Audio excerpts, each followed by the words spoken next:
Non, voilà, je voulais juste vous dire qu'en réalité, après cette vue la dernière fois, il était prévu que les travaux se fassent plus tôt. On vous avait dit que ça serait plus tôt. Et en réalité, ce retard, je vais vous expliquer pourquoi il y a ce retard. D'abord parce que quand on avait prévu de le faire, on n'avait pas fait appel à une maîtrise d'œuvre.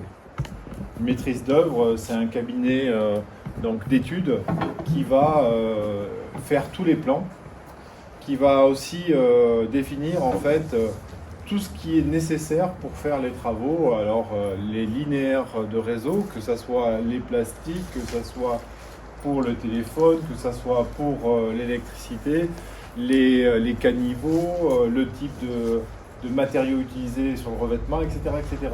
Ça va jusqu'aux lampadaires. Donc en réalité, tout ça, c'est un travail qui est très conséquent. C'est aussi regarder pour chacun d'entre vous, par exemple, votre entrée, hein, comment doit se façonner votre entrée. Regardez toutes les histoires de servitude. Regardez l'état du réseau existant, c'est-à-dire qu'en fait, effectivement, il y a des choses qui sont à reprendre, d'autres pas. Les rues adjacentes, jusqu'où on remonte dans la rue adjacente, hein, puisqu'il y a des rues qui viennent se raccorder, Clément Allemand et d'autres, comme vous connaissez. Et donc, c'est l'ensemble de ces travaux. Et vous savez que M. Laurent partant à la retraite, on l'a un peu surchargé de travail, parce que comme vous l'avez constaté, il y a des travaux qui commencent de partout. Et c'est vrai que en fait, on a dû faire appel à de la maîtrise d'œuvre pour finaliser tous les plans et aussi pour faire ce qu'on appelle les documents de consultation pour les entreprises. Et ça a pris un certain du temps. Ah, il vaudrait mieux. On peut le couper. Donc tout ça, ça nous a mis en retard. Mais il y a aussi une autre raison qui est beaucoup plus fondamentale. C'est qu'avant de lancer des travaux, on cherche à avoir le meilleur financement possible. Et donc on a sollicité beaucoup d'aides. Et tant qu'on n'était pas sûr d'avoir toutes les aides, bien c'est pas périlleux de lancer les travaux parce qu'on avait quand même la garantie de pouvoir les faire. Mais évidemment, ça pouvait nous bloquer par ailleurs sur d'autres choses qu'on avait prévu de faire. Par exemple, est-ce qu'on allait faire les rues adjacentes ou pas? Si par exemple on n'avait pas eu autant d'aide, peut-être qu'on n'aurait pas fait une partie des rues adjacentes, vous comprenez? Donc on a essayé de faire les choses au mieux et l'enveloppe elle a augmenté très nettement parce qu'on était au départ déjà uniquement sur de la de Tassigny. Ensuite on a rajouté Avenue d'Auvergne, d'accord? Et ensuite on a rajouté aussi comme je vous le disais tout à l'heure, les rues adjacentes, pas en totalité, hein, parce qu'on ne peut pas tout faire, mais au moins assurer le raccordement correct et conforme de tous les réseaux. Et tout ça, malgré tout, ça prend beaucoup de temps. Et bon, je remercie tous les adjoints, Stan et Michel, parce qu'il y a eu un gros travail de fait, hein, ça se voit pas dans l'ombre, mais c'est quand même beaucoup de boulot. Bien aujourd'hui, on est à la veille vraiment de démarrer les travaux. C'est-à-dire que, Stan, c'est prévu. L'installation de chantier à partir de lundi 25. Donc l'entreprise vient s'installer à côté du stade là-bas. Une cabane de chantier, tous les matériaux sont nés. Les premiers coups de pelle allant de Léo Lagrange de la de Tassigny le 2 mai. Le lundi 2. Donc c'est quasiment après-demain, hein, c'est ça. Donc vous l'avez compris, on va essayer de faire en sorte que vous soyez le moins gêné possible. Donc la première solution, c'est ce qu'a dit Stan. C'est au lieu de devoir fermer toute la rue, toute l'avenue, en réalité ça va se faire en partie, on va vous expliquer précisément comment. Et la deuxième chose, c'est qu'il faut absolument que leur installation de chantier se fasse ailleurs, parce que l'installation de chantier, ça prend énormément de place. Ils sont obligés d'utiliser des lieux de stockage, ils viennent décharger les matériaux, et aussi ils ont besoin de cabanes, de campements, parce que dans la mise en place de ces chantiers-là, évidemment, il faut des endroits où les personnels, hein, les ouvriers peuvent se restaurer, peuvent à la fois se laver, etc., etc. Il y a des vestiaires, des choses, des commodités, et aussi de quoi faire des réunions de chantier. Et donc ça leur est propre. Donc il y a une installation qui sera faite donc à côté du centre culturel, et pour le coup, ça dégage ici autant d'espace. L'autre contrainte qui est forte, c'est celle-ci. Celle du SDIS. C'est-à-dire qu'on ne peut pas bloquer nos pompiers. Donc, vous comprenez, il a fallu aussi réfléchir à ça et se dire comment on fait. Donc, on a vu avec le chef de corps des sapeurs-pompiers de Langeac, la solution, ça sera de déplacer quelques véhicules au centre technique, de façon à ce qu'il n'y ait pas un éventuel incident lorsque les pompiers doivent partir et qu'on les retarde de 5 minutes, un quart d'heure ou de plus. Donc en sécurité, il y aura donc une organisation un peu différente avec des véhicules pompiers au centre technique. Ça, il faut remercier aussi les pompiers pour ça, parce que ça s'est passé vraiment très très bien. Donc toutes ces dispositions maintenant sont bien établies. Et donc il y a un schéma d'aménagement. D'abord, comme je vous ai dit que c'était Delattre et Auvergne, l'ensemble des deux avenues, en fait on ne va pas attaquer les travaux sur toute la longueur. Parce que il y a des commodités assurées et on bloquerait presque la ville, vous comprenez? Donc c'est pas possible. La deuxième chose, c'est qu'on va commencer par Delattre de Tassigny, et on finira en fait par l'avenue d'Auvergne. Maintenant, il y a un sens. Donc on commence du côté de l'intersection de la rue Léo-Lagrange. C'est ça, c'est côté droit montant. On fait le côté droit montant. Donc côté de la rotonde, non. On fait le côté droit. Sur ce côté-là, je ne sais pas si vous vous souvenez des plans, mais sur ce côté-là, en fait, on est à l'opposé de la piste cyclable. Là, de ce côté-là, on a un trottoir avec des stationnements. On a prévu donc une voie, vous vous souvenez, vous avez fait la coupe en section. Et donc, vous aviez des trottoirs, évidemment. D'un côté, vous aviez la piste cyclable. De l'autre côté, vous aviez donc des stationnements. Ensuite, 2 petits caniveaux et la route. Et on va avoir des arbres. Alors, ces arbres seront plantés très proches du bord de route. Contrairement à l'entrée qu'on a de Langeac côté Saugues, Danton, avenue Danton, vous voyez les arbres sont proches des maisons. Et les gens de l'avenue Danton se plaignent. Parce qu'en réalité, ce qui se passe, c'est que ça donne l'impression d'une voie qui est extrêmement large, en très bon état, et les gens accélèrent. Ils sont pas gros. Non, mais vous savez, si je vous dis ça, c'est parce que le choix d'avoir mis les arbres proches, bien entendu, les voitures vont pouvoir se croiser, les camions aussi. Il y a suffisamment de largeur, ça a été calculé pour. Mais ça va vous faire une première impression. Les gens vont dire au départ, mais on n'arrivera jamais à se croiser. Parce que l'impression qui sera donnée par le fait que les arbres soient proches du bord va faire que quand vous allez, comme les rues sont, la rue on voit très très loin, vous allez avoir une perspective avec, vous voyez, au bout quelque chose qui est concurrent. On dirait que ça se ferme au bout. Donc naturellement, les gens seront amenés à ralentir. Aussi, autre chose, c'est qu'on croit que la route est droite. Elle n'est pas aussi droite qu'on pourrait l'imaginer. Elle fait un peu ça. Elle l'ouvre un peu. Et donc, assez naturellement, l'effet escompté, c'est effectivement amener naturellement les gens à réduire leur vitesse. Vous voyez ? Ça, c'est important, parce que quand on refait une route qui est très belle, très propre, souvent, les gens... tout le monde le fait, on va accuser personne, mais en réalité, je dis tout le monde, parce que tout le monde, mais naturellement, assez naturellement, on voit que l'espace est libre et on a tendance à accélérer. Donc ça, c'est un peu la première impression. Ensuite, c'est une vraie piste cyclable.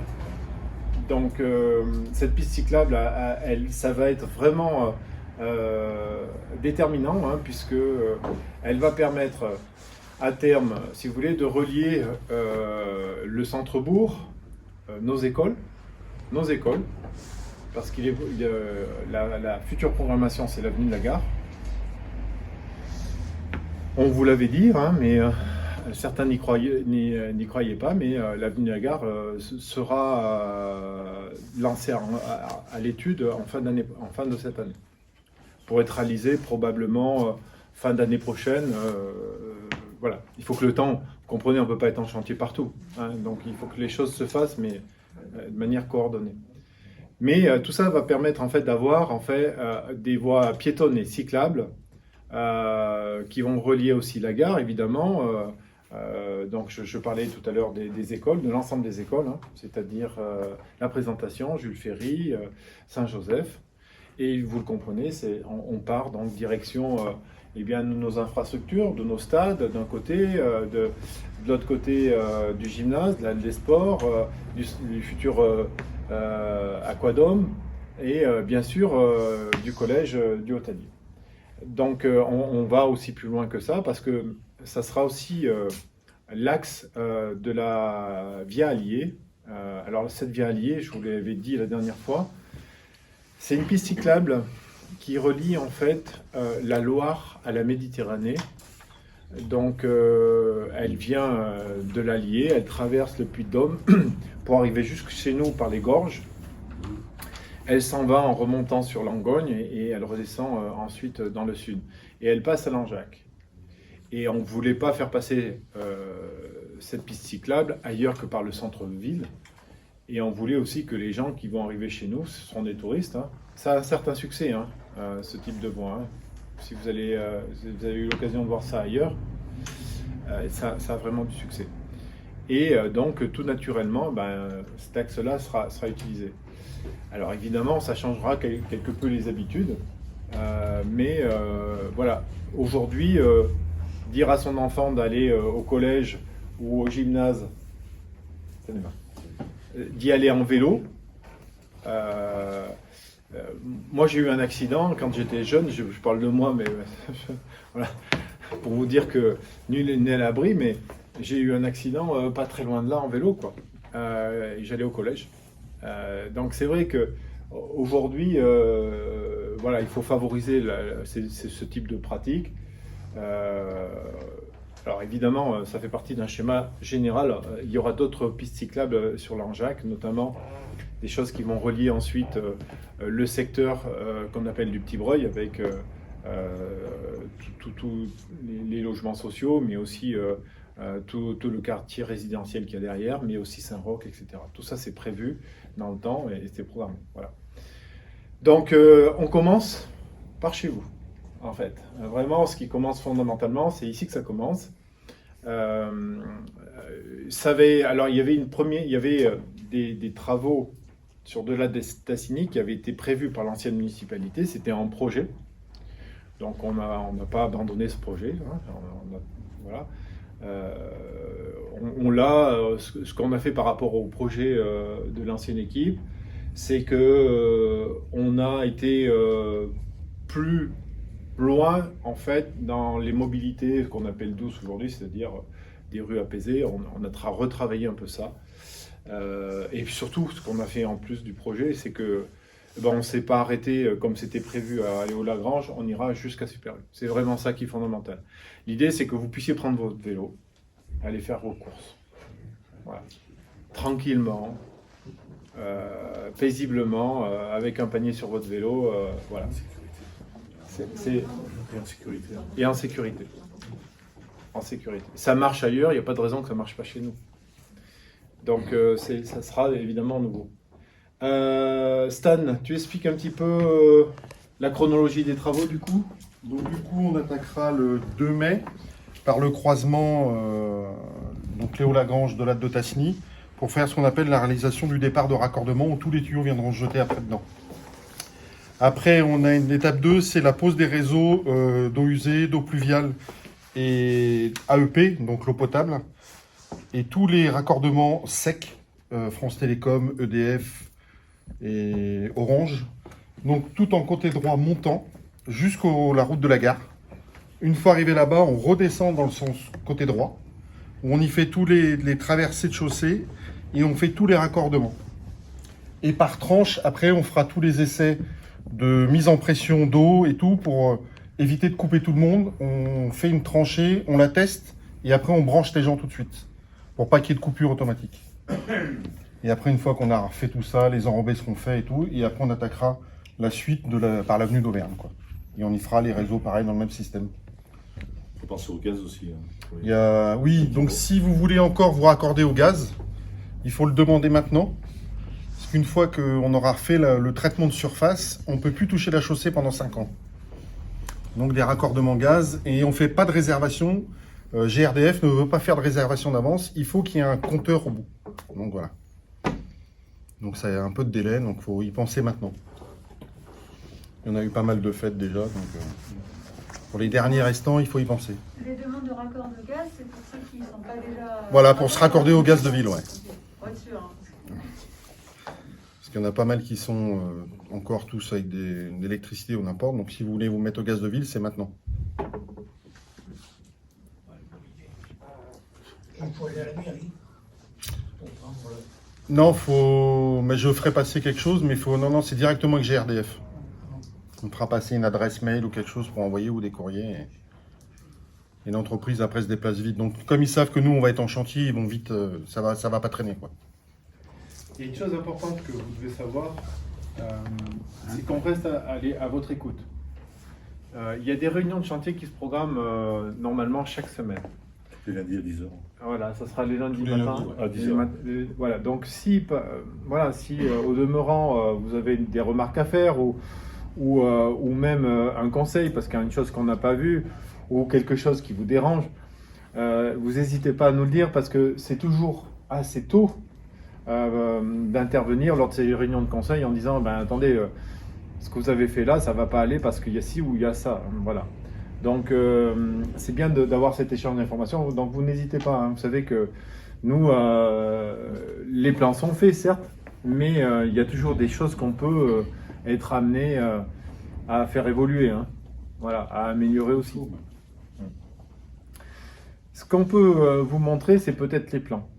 Parce que regardez comment ça sera fait devant chez vous. Là où il y a le plus grand changement, c'est la rotonde. C'est devant la rotonde. Pourquoi? Parce que on est dans une démarche qui consiste à faire en sorte que nos commerces puissent profiter des aménagements qu'on peut faire. Voilà, parce que ces aménagements, c'est pour l'avenir.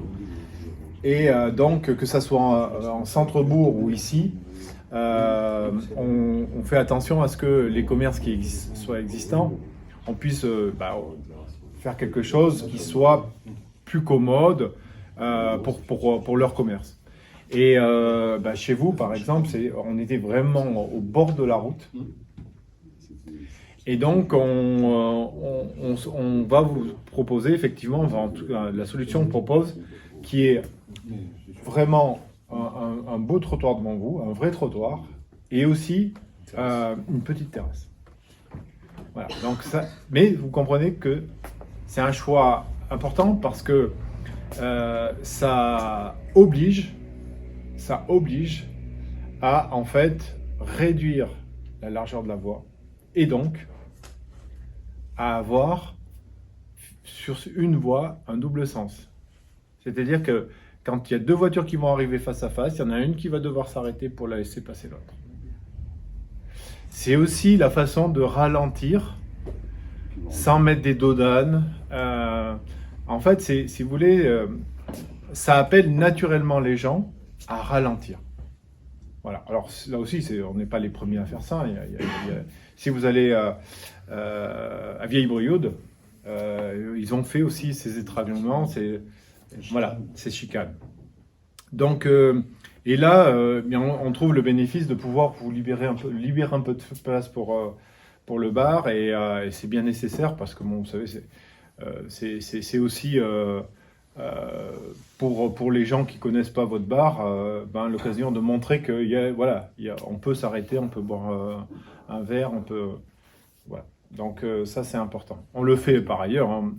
On est en train de travailler sur la rue du Pont. Il est prévu aussi des terrasses pour les commerces qui sont à proximité. Voilà. Voilà, c'est cette idée-là. Alors, le mieux, c'est de regarder peut-être ce qu'on a fait. Vous verrez, donc il y a de matérialiser normalement tout. Les places de stationnement, où est-ce que sont mis les arbres. Regardez si on n'a pas mis un arbre devant votre entrée, par hasard. On pense que non. Mais donc voilà, il faut regarder les petits détails. Vous pouvez, maintenant, le mieux, c'est que vous veniez regarder ces plans. On va les mettre sur les tables, là. On va les mettre et puis vous viendrez voir sur la longueur de l'ensemble des avenues. On installe les tables? Actuellement, le platane qui est vers chez vous, pour sortir, Alors, il restera plus de platane. Ça sera réglé, ça.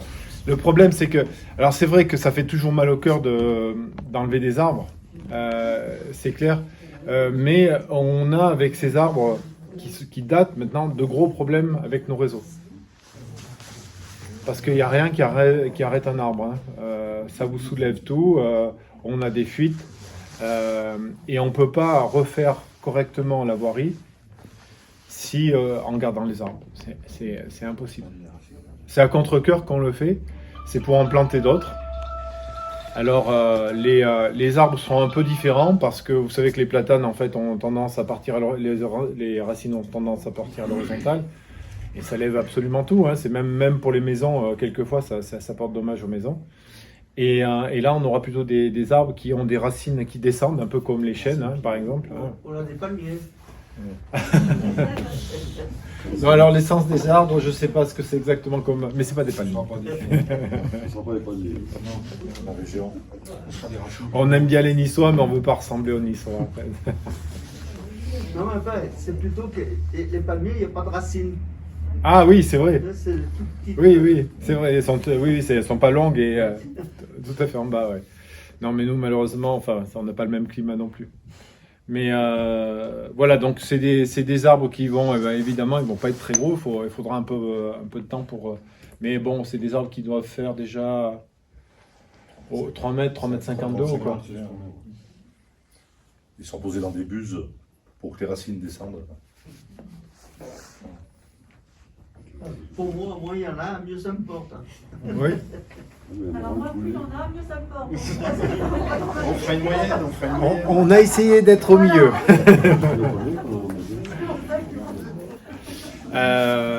Non, mais les arbres ont amené de l'allure. Parce que quand tout est minéral, quand il n'y a pas de végétal, vous savez, l'esthétique se mêle en fait de diversité. Et donc, quand on a un monochrome, quelque chose qui est assez stéréotypé, esthétiquement, c'est pas très très joli. Donc, ça amène de l'élégance d'avoir des arbres aussi, quoi. En plus d'avoir un peu d'ombre aussi. Et puis, vous la verriez du jour au lendemain sans les arbres, vous seriez choqués. Vous allez être choqués quand on va les couper parce que ça fait, c'est là que ça fait mal au cœur. Ça, c'est vrai. C'est la première chose qui va se passer, d'ailleurs. C'est la première chose qui va se passer. Alors, je vous dirai pas qu'ils sont tous malades parce que on condamne pas son chien en disant de lui qu'il a la rage. Il y en a quelques-uns qui sont pas en très bon état non plus de ces arbres. Mais voilà, c'est la raison essentielle, c'est parce que on doit refaire l'ensemble des réseaux et de la voirie. Ça, c'est la réalité. On vous montre ces plans? Vous avez des questions? Ouais, peut-être après avoir vu les plans. Je vois l'entreprise Voiron. On laisse accès aussi à tous les secours et tout. À tout le monde. Oui. Chez Tessier, partout. Oui, alors tout à l'heure, j'ai parlé, t'as raison Stan, j'ai parlé que des pompiers parce que c'est le caractère d'urgence qui était en tête. Pareil, les aides-soignantes, les infirmières qui viendront chez les gens et tout, on les laissera passer. Y a pas de Et souci. bien sûr la sécurité des gens, mais on n'oublie pas effectivement de devoir les enterrer. aussi, on les laissera sortir. Je sais pas.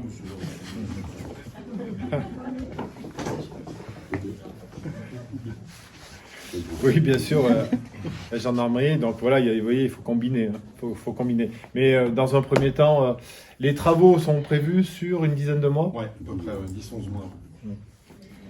Pour la globalité. pour l'ensemble. Ouais. C'est long. Donc vous pouvez compter sur de l'âtre au moins 6 mois, je pense. Ouais. Pas avant la fin d'année. Ouais. C'est ce côté qui commence le premier, c'est de la Ouais. On commence à droite. En face de chez toi. Et du coup, il y aura des soirs où il y aura des tranchées d'ouvertes. Donc des passerelles seront posées pour les gens rentrent et tout. Il n'y a pas de... Faut pas vous inquiéter. Tout le monde rentrera chez ça tous les soirs.